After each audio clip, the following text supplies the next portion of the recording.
If you look at whatever people are saying, most people were swaying their arguments depending on where they were being interviewed from. You saw people from Kisumu. Yes. It was very obvious because they were the last ones there, and they were saying that the DP is a bit corrupt, I don't know what. Nakuru was a bit different. So it depends largely on your political inclination, and probably most of what is being discussed out there is being driven by politicians. Because if you ask me, because I've followed quite a number of corruption scandals in this country, I haven't seen anywhere the DP was directly mentioned, apart from, you're free to correct me, that was last month, when there was an attempt to kickstart a case where I think people lost land, or government land was lost at Ngong Forest, when the DP was agriculture minister during the Kibaki government.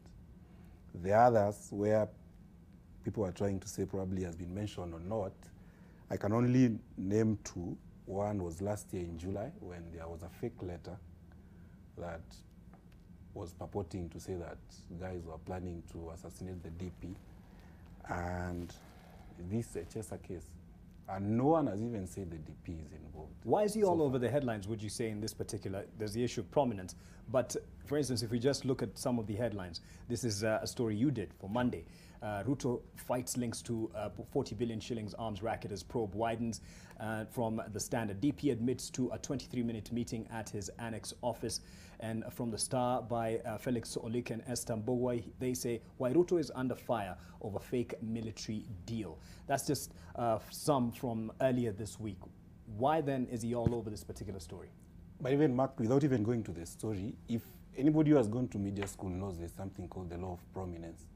If a prominent person, prominence supersedes everything else. If a prominent person is on whichever story. But it doesn't supersede facts and the truth. But the facts are there. People cut a deal and in the DP's office. The DP's office is a protected area. You don't just walk into the DP's office. Anybody can try. You don't just walk. You might be able to walk into the building, yes, but you cannot access his office. All right. Yeah. This is just to start off the conversation. Let me just throw it to the extreme end of this panel.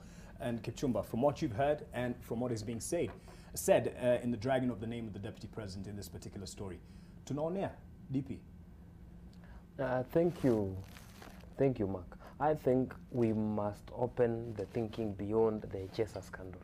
We must ask ourselves, how have the newspaper headlines been prior to the death of His Excellency Daniel Toroitich Arap Moi? It has always been Ruto this, Ruto that, Ruto water in another county, Ruto this. So I think the reality, away from the Echesa issue, the reality is that Ruto is the boogeyman of the moment. When you want to sell and everything, and this is how it works. When you say Ruto, the people who are pro-Ruto will buy the newspaper. The people who are anti-Ruto will buy the newspaper because we are in a succession mood. So I will say, just like the previous headlines, the media in this one has been caught up in what we call succession narratives. Because when you want to ask yourself the why question, the how, the when, that is when you realize the media lost the ball. You ask yourself, what happened to investigative journalists? The first question you need to ask, when we say we have investors who are willing to invest 39 billion, you ask yourselves, why are they on a tourist visa? Before even you look at William Ruto and the other people, you ask yourself, these people are here. We are told one has worked in Nyeri County. You come down, when and how? How did these people come here and have a man wearing a general's regalia? Those are not daily uniform you can find. Ochuka can go there and buy and bring it to me. The other thing you need to ask, yes, we know the law of prominence, but as you said, it cannot go beyond the facts. Facts will always be supreme. Facts are sacred. The other thing you need to ask, outside Echesa, who are these other co-accused? Why are we only framing Echesa and leaving the rest? The other thing, which we ought to have seen after the headline broke the news, we ought to have asked ourselves, these people, what have they done previously? These generals and the other three co-accused, what are their business acumen or credentials, what are they on a daily life, and then you come back now to the issue of the people who are purporting to be investors. If I'm getting you right, are we getting stuck on the name of DP Ruto in this particular case? And this actually, my concern as a normal Kenyan will be this. Here, Mark Masai, we have an issue that touches on security of this nation. 10 years ago, we had mercenaries here, the Atur and those other things. Here we have people who are in this nation on a visitor's visa. Yes. They are in this nation purporting to be doing business worth 39 billion. Imagine they are not here on Kenya Invest. Nobody on Kenya Invest knows them. Chamber of Commerce, not even the Polish embassy here knows that they are in this country. The other question that makes it even funny, none of the media houses has taken time to even go to the website of this company. You know, when I tell you I do arms business, yes. Just a minute, when I tell you I do arms business, I expect you to be a well-established company. You have supplied ABCD places. But back here, because the politics of the day are a bit convenient for us. Okay. And at the end of the day, it puts the media in a funny situation because the media has a role to play in even democratizing this nation and bringing forth some issues. Kipchumba, let me hold you on that point because, to be fair to him, as one of those who've done the stories, and this particular one that I actually pointed to, in one of the lines, the nation has been unable to find the digital footprint of Echo Advanced Technologies LLC. It does not have a website, social media accounts, and does not appear on news websites as having provided similar large-scale projects And to Mark, other countries. not just that. Yes. I think Karori is a bit unfair and is trying to mislead us. Kipchumba. Yeah. Not only that, I think if you've been reading The Nation from, I think, last week, on Tuesday, a story I did, we went beyond what was being peddled and tried to look at the ownership of Apex and whether Apex indeed exists as a business entity in this country.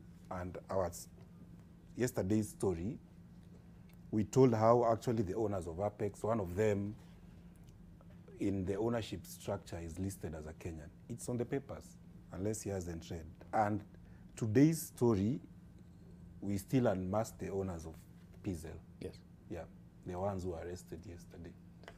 And on that particular note, now I'd want to bring in Alphonse on this and whether or not he feels that we have been stuck up on inanities, perhaps, if you call it that. But then there's a prominent name that is there. You can't ignore it. Give us a balance. And then so what you have done just right now by holding him to account is when you look at the kind of talk that is peddled when you invite guests and politicians in panels, you get these sweeping statements that the media is not covering A, the media is not covering B. But the fact of the matter is, if you have consistently been reading The Nation or the newspapers, you would see that journalists have put their best to find out who are these people behind these companies, where the company is registered. They even go to open source databases to try and find out if these companies exist wherever they say they exist. So on that score alone, we should be vigilant on this side. When we put people, when we're interviewing people, we should be vigilant that they do not make blanket statements and then these blanket statements are taken as truth. We should challenge those narratives. Now, to your question about whether the media has been stuck up on a name or what.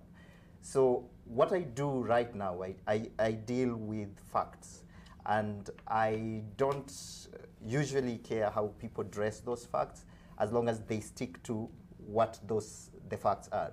So what are the facts? There was a meeting. All the parties involved admit there was a meeting. Yes. Where was the meeting held? The Deputy President's office. How long did the meeting last? 23 minutes, they say. Did they meet the Deputy President? They say no. So we don't know. So the Deputy President himself says he wasn't met. Yes. Yes. But the question you have to ask yourself, and this is the question the people in my circles ask, is why would a former sports cabinet secretary carry investors to the Deputy President's office to discuss military tenders? So the answer you could think maybe it's because the deputy president sits in the National Security Council. But why are they going to him? Why would they go directly to the DCI?